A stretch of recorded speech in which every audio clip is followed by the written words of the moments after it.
Okay, next topic है हमारा microstate and macrostate. ये भी आपने बीएससी में पढ़ा है, लेकिन उसके लिए अलग से लेक्चर नहीं बनाया हुआ, और ये पार्ट बी में आया हुआ क्वेश्चन है, मतलब बड़े क्वेश्चंस में आया हुआ है, इसलिए हमें करना है। ठीक है, so let us consider N ensemble consisting of a large number of independent system. एक एनसेम्बल है, उसमें बहुत सारे सिस्टम्स हैं। ठीक है, सिस्टम को मान लीजिए या gas containing a large number of molecules, एक ही बात है। फेज स्पेस हमने पढ़ी ली है। In the phase system each system और मॉलिक्यूल में be represented by a point known as phase point. ये फेज पॉइंट की डेफिनेशन भी याद रखना कि फेज स्पेस में हमारे पास हर सिस्टम, एक पूरा सिस्टम जो एक डॉट से रिप्रेजेंट होगा, पॉइंट से रिप्रेजेंट होगा, उसे हम फेज पॉइंट कहेंगे। ठीक है, अब फेज जो स्पेस है उसको डिवाइड कर देते हैं। जो पूरा फेज स्पेस है, बड़ा सा स्पेस है, उसको छोटे छोटे सेल्स में डिवाइड कर देते हैं और इन्हें फेज सेल कहते हैं। इनका नंबर रख देते हैं first, second, third and ith. ठीक है, एडजॉइनिंग वन अनदर। और इनका जो हमारे पास वॉल्यूम होगा, वॉल्यूम मैंने बता ही दिया था, जैसे डी क्यू वन से लेके डी क्यू एफ तक, और इस तरह से। तो del q one del q two multiplication में डेल क्यू एफ आ जाएगा, फिर del p one del p two del p f तक आ जाएगा। A phase point for any system और मॉलिक्यूल में be suppose to lie inside one of the cell. जाहिर सी बात है, जो हमारा फेज पॉइंट होगा वो इन फेज सेल के अंदर कहीं ना कहीं, किसी न किसी फेज सेल के तो अंदर होगा।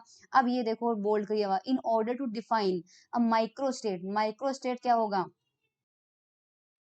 Microstate of the ensemble, we must specify the individual position of phase point for each system or molecule of the ensemble। कहना चाहता है कि अगर माइक्रोस्टेट किसी एनसेम्बल की डिफाइन करनी है, तो किसी एनसेम्बल के अंदर हर पॉइंट की लोकेशन और उसकी पूरी जानकारी जो है वो हमें बतानी पड़ेगी, एक एक पॉइंट के बारे में।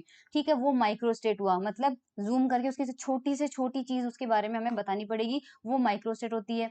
In other word, we must state to which cell each system और molecule belongs temporarily। मतलब हमें ये बताना पड़ेगा, तो पहले तो ये बताना पड़ेगा कि वो particular point कौन से नंबर की सेल में है।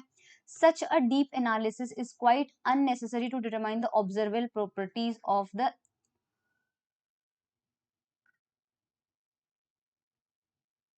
ensemble और गैस। कहना चाह रहा है कि इतनी डीप एनालिसिस करने की कोई जरूरत नहीं है, क्योंकि गैस के अंदर लाखों करोड़ों मॉलिक्यूल्स होते हैं, तो इतना डीप एनालिसिस करने की जरूरत नहीं है।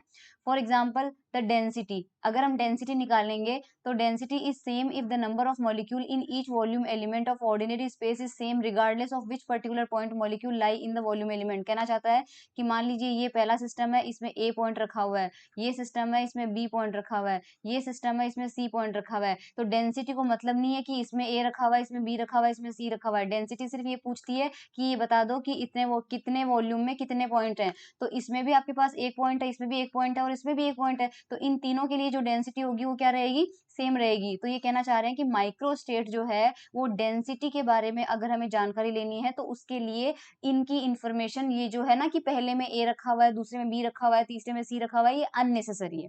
ठीक है, सो माइक्रोस्टेट की जरूरत हमें तब नहीं पड़ती है जब हम डेंसिटी जैसे पैरामीटर्स को फाइंड आउट करते हैं। लेकिन अब ये मैक्रोस्टेट क्या होती है? Macrostate of the ensemble may be defined by the specification of the number of phase point. Macrostate में सिर्फ नंबर बताना होता है कि कौन सी सेल में कितने नंबर पॉइंट्स है। ठीक है, जैसे कि मान लीजिए N1 पॉइंट जो है वो सेल 1 में है, N2 पॉइंट जो है वो सेल 2 में है, N3 फेज पॉइंट जो है वो सेल 3 में है। अब इसको एक एग्जाम्पल से बताया गया है। तो यहाँ पर देखिए आपके पास सेल्स है, तो सेल नंबर 1 है, मैक्रोस्टेट बतानी है, तो सबसे पहले आप लिखेंगे इसके बाद में मैक्रोस्टेट। मैक्रोस्टेट में आप क्या इंफॉर्मेशन देंगे? सेल नंबर 1 में 3 पॉइंट है, मतलब सेल नंबर 1 में N1 इक्वल टू 3 है, N2 इक्वल टू 2 है, N3 इक्वल टू 1 है, N4 इक्वल टू 2 है, इस तरह से कर रखा है। जबकि माइक्रोस्टेट में क्या बताओगे?